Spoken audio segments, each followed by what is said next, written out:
Assalamualaikum warahmatullahi wabarakatuh. Selamat siang, selamat siang selalu. Jadi pada saat ini Bapak akan menjelaskan tentang strategi distribusi ya, tempat ya, distribusi tempat itu merupakan P ketiga ya dari marketing mix ya, di tempat juga dan sangat penting ya dalam perannya dalam pemasaran ini juga atau distribusi penting ya karena itu distribusi adalah untuk agar konsumen dengan mudah dapat memperoleh barang yang diinginkannya. Oke, untuk lebih ringkasnya Bapak akan share ya materi ya Pak tentang distribusi. Ini apa ya? Jadi ini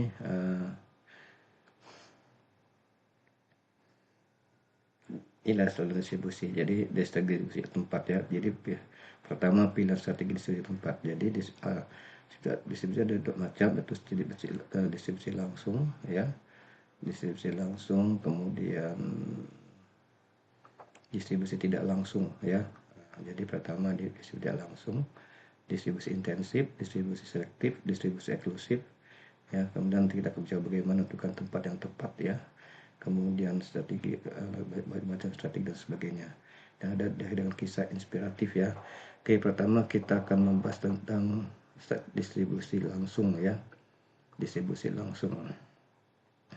Jadi apa itu distribusi langsung? Jadi produk itu dijual langsung ke konsumen tanpa perantara ya. Jadi distribusi langsung adalah produk dijual langsung ke konsumen tanpa perantara. Ini bukan pilihan strategi distribusi ya tempat.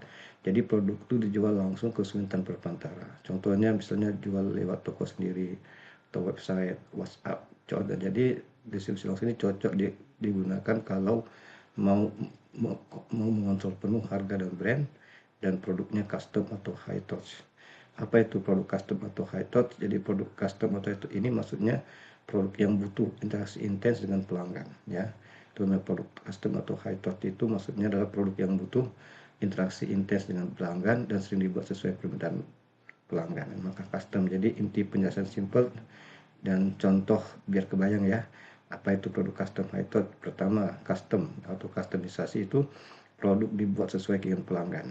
Nah, jadi karena produk dibuat sesuai dengan pelanggan maka bisa beda tiap order, perlu komunikasi dulu sebuah produksi. Jadi perusahaan itu perlu berkomunikasi dengan pelanggan dulu sebuah produksi. Contoh baju sablon nama sendiri ya, furniture sesuai ukuran rumah, kue ulang tahun desain khusus, jasa desain logo. Jadi produk-produk ini ini eh, berbeda ordernya ya tergantung keinginan pelanggan ya, namanya customisasi. Jadi ini produk ini bisa beda tiap order dan perusahaan itu perlu berkomunikasi dulu memproduksi baju sablon sendiri ya, furniture seluruh rumah, ulang tahun desain khusus, jasa desain logo. Jadi kayak baju sablon dengan sendiri namanya siapa, warnanya apa, bagaimana desainnya ya.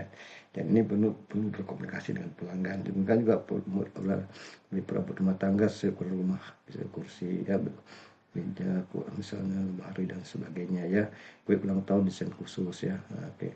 Dan yang kedua itu high touch, interaksi tinggi. Jadi artinya butuh banyak komunikasi atau interaksi. Pertama konsultasi ya, revisi, negosiasi detail. Nah, contohnya ini apa? Contohnya di jasa fotografi ya. Nah, itu kan perlu konsultasi, perlu revisi, perlu negosiasi ya. Wedding organizer, konsultan bisnis, interior design ya. Kenapa cocok? Kenapa produk-produk ini cocok menggunakan distribusi langsung? Karena pertama, satu, perlu komunikasi langsung, chat, meeting, dan call dan sebagainya. Tidak bisa langsung klik beli, tidak bisa. Setiap pelanggan punya kebutuhan berbeda ya. Setiap pelanggan berbeda, maka produk ini cocok untuk menggunakan namanya distribusi langsung ya. Kemudian jadi lebih cocok bagaimana cara berkomunikasinya. Biasanya lebih cocok lewat WhatsApp, Instagram DM ya, website dengan forum konsultasi ya. Nah, ciri produk custom high touch pertama tidak mass production ya, tidak mass production. Kemudian harga bisa berbeda-beda, harga bisa berbeda, perlu diskusi sebelum ya, sebentar saksi, waktu pembelian fleksibel, tidak instan ya. Ini ciri produk custom atau high touch. Pertama tidak mass production, harga bisa beda-beda, perlu diskusi sebentar atau waktu fleksibel. Bagaimana strategi yang tepat untuk tipe ini? Fokus ke channel komunikasi langsung. bisa melalui WhatsApp bisnis utama atau Instagram portfolio plus DM, TikTok untuk menarik leads ya. Jadi sini perusahaan harus membangun trust caranya dengan menyertakan testimoni, portfolio before, dan after hasil kerja ya. Dan pesan yang jelas, alur order, konsultasi, deal produksi, dan estimasi waktunya kapan selesai, dan harga transparan ya. Nah, ini contoh nyata, misalnya kamu jual jasa desain logo. Jadi pertama orang lihat IG kamu, DM, chat, WhatsApp. Kemudian konsultasikan kebutuhannya, kasih harga, dia mulai kerja. Jadi ini tidak bisa dilakukan lewat marketplace biasa tanpa komunikasi. Jadi kelebihannya apa? Kelebihannya adalah margin lebih besar, kekurangan butuh effort lebih, marketing dan operasional ya. Nah ini distribusi langsung ya. Jadi dapat kesimpulannya distribusi langsung itu ya.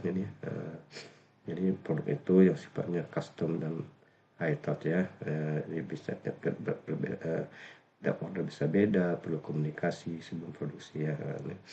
Perlu interaksi dengan konsumen, konsultasi, revisi, negosiasi dan sebagainya ya.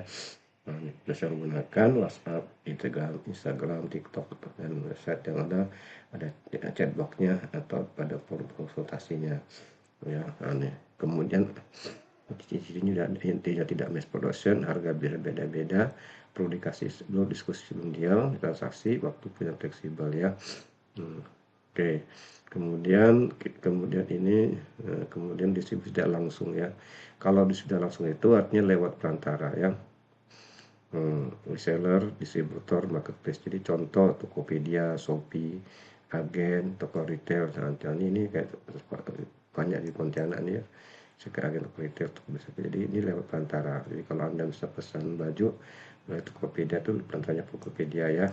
Cocok kalau mau jangkauannya luas, cepat, produksi sudah stabil ya. Kelebihan cepat scale, kemudian margin dibagi. Jadi distribusi ini nama distribusi langsung, tidak langsung. Reseller, distributor, marketplace ya.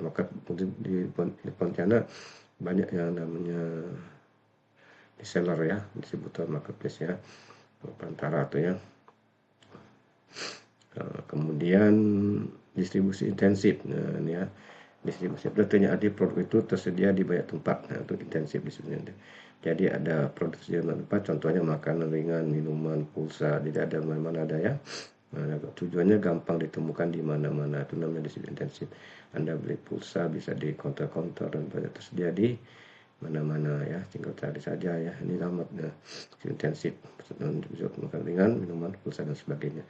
Kemudian distribusi selektif, hanya di beberapa tempat tertentu ya. Hanya beberapa tempat tertentu, tidak semuanya ya. Misalnya brand fashion tertentu di mall tertentu. Tujuannya jaga citra dan kontrol kualitas, itu namanya distribusi selektif. Jadi hanya di beberapa tempat tertentu. Ini biasa beberapa produk yang berkualitas mewah ya, dengan brand fashion tertentu di mall tertentu. Kemudian distribusi eksklusif, hanya satu contoh produk premium, mobil, luxury brand, tujuan kesan eksklusif. Nah, ini mobil nama distribusi eksklusif. Kayak Toyota itu menggunakan nama distribusi eksklusif, hanya 1-2 tempat saja. Untuk pakai untuk produk premium, mobil misalnya ya luxury brand yang mewah. Kemudian bagaimana menentukan tempat yang tepat? Jadi tergantung target market kamu ya. Kalau target anak muda, Instagram ya, distribusinya di Instagram, TikTok Shop, marketplace, Shopee dan Tokopedia anak muda ya. Ini tempat yang tepat ya, di mana Anda berjualan ya, untuk produk Anda konsumen bisa membelinya ya. Nah, misalnya kalau target anak muda, kalau target ini tergantung target kamu ya apa. Kalau target anak muda, berarti Anda bisa melalui Instagram, TikTok Shop, marketplace, Shopee, Tokopedia. Kalau target lokal offline kuat, ya bisa warung, toko sekitar, event, bazar, titip jual atau konsinyasi ya. Kalau B2B, beda bisnis to bisnis, distributor, partnership bisnis, sales langsung. Atau juga kita bisa menggunakan nama strategi kombinasi yang paling umum. Biasanya yang paling efektif itu hybrid, online, Shopee plus TikTok plus IG, offline, reseller atau toko lokal, direct, WhatsApp dan website. Ini yang kombinasi. Bisa kita menggunakan Shopee juga, TikTok juga, IG juga, atau offline misalnya reseller, toko lokal, WhatsApp. Biasanya yang umum digunakan strategi kombinasi ya. Jadi ini bikin brand tetap kuat, penjualan tetap jalan dan banyak channel, omni channel ya. Jadi tips biar konsisten efektif, pertama pilih channel yang sering dipakai target market ya. Jangan terlalu banyak channel di awal, fokus dulu, pastikan stok dan logistik siap, jaga harga konsisten, hindari perang harga antar channel. Nah, ya ini dah saya inisiatif ya. Nah, ini ada satu kisah inspiratif nih ya. Nah, ya. Di sebuah kelas manajemen pemasaran kelas M3 ada seorang mahasiswa bernama Raka ya. Ia bukan mahasiswa yang paling pintar, juga bukan paling aktif bicara di kelas, tapi ada satu hal yang membuat membedakannya. Ia selalu gelisah kalau hanya jadi penonton hidupnya sendiri. Satu hari dosennya berkata, jangan hanya cari kerja, cobalah ciptakan kerja. Karena itu sederhana tapi menancap dalam pikiran Raka. Awal perjalanan, Raka berasal dari keluarga sederhana. Ibunya pernah bekerja sebagai penjahit rumahan. Dari situlah ia melihat peluang usaha jarmen kecil-kecilan. Awalnya ia berpikir baju itu kebutuhan semua orang, tapi kenapa banyak yang gagal? Setelah belajar di kelas M3, Raka mulai memahami bahwa bukan hanya soal produk, tapi juga strategi distribusi atau place. Nah, Raka sempat ingin langsung jual di marketplace seperti Shopee, tapi setelah dipikir ulang ia sadar kalau aku hanya jual baju biasa, aku akan kalah saing dengan brand besar. Akhirnya ia memilih fokus pada produk custom atau high touch seperti kaos komunitas, seragam event, dan baju desain sesuai permintaan. Dan strategi distribusi pilihlah distribusi langsung, direct selling. Channel utamanya WhatsApp, Instagram, dan relasi kampus. Nah, di awal ya tidak ada yang order.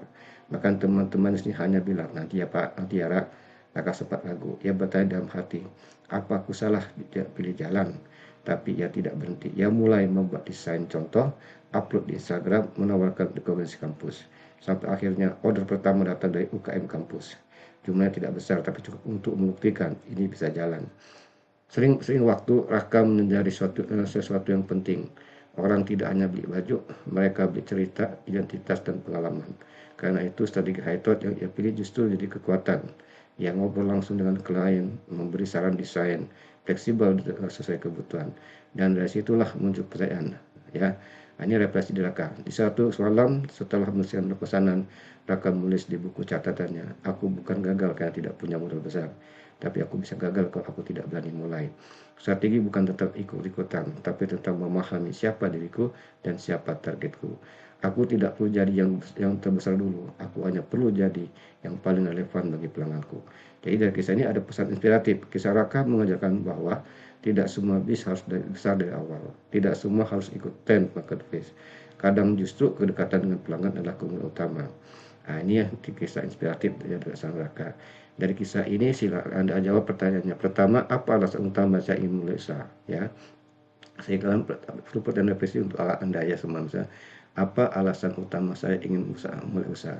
Apakah saya benar-benar memahami kebutuhan target market saya? Produk saya termasuk massal atau custom atau high touch? Strategi industri apa yang paling sesuai dengan produk saya? Apakah saya memilih strategi karena ikut-ikutan atau karena analisis? Apa kelebihan unik yang bisa saya tawarkan dibanding kompetitor? Apakah saya siap menghadapi fase sepi di awal? Bagaimana cara saya membangun kepercayaan pelanggan? Apa langkah kecil yang bisa saya mulai hari ini? Jika saya gagal, apakah saya akan berhenti atau belajar dan mencoba lagi? Nah ini, jadi ini pertama ada 10 ya. Pertanyaan pertama, apa alasan utama saya ingin memulai usaha? Ya. Kemudian yang kedua, apakah saya benar-benar memahami kebutuhan target market saya? Yang ketiga, produk saya termasuk massal atau custom ethos. Yang keempat, strategi usaha apa yang paling sesuai dengan produk saya? Yang kelima, apakah saya memilih strategi ikut-ikutan atau karena analisis? Yang keenam, apakah kelebihan unik yang bisa saya tawarkan dibanding kompetitor? Yang ketujuh, apakah saya siap menghadapi seperti di awal? Yang kedelapan, bagaimana cara saya membangun pelanggan? Dan kesembilan, apakah langkah kecil yang bisa saya mulai hari ini? Jika gagal, apakah saya ingin berhenti atau mencoba lagi? Ya, jadi kalau kamu seperti Raka, masih ragu, masih belajar, tapi punya yang kuat, itu sudah cukup untuk mulai. Kadang yang kita butuhkan bukan rencana yang sempurna, tapi keberanian untuk mengambil langkah pertama. Dan silakan Anda buat cerita menjawab pertanyaan ini. Anda ingin memulai usaha apa? Dan silakan Anda bercerita berdasarkan suku pertanyaan ini ya. Nanti dijawabnya GC, divideokan, direkam ya. Yang disingkat dengan tim 4 lagu dangdut ya. Oke. Demikianlah yang bisa Bapak jelaskan. Semoga ini bermanfaat bagi masa semuanya. Assalamualaikum warahmatullahi wabarakatuh.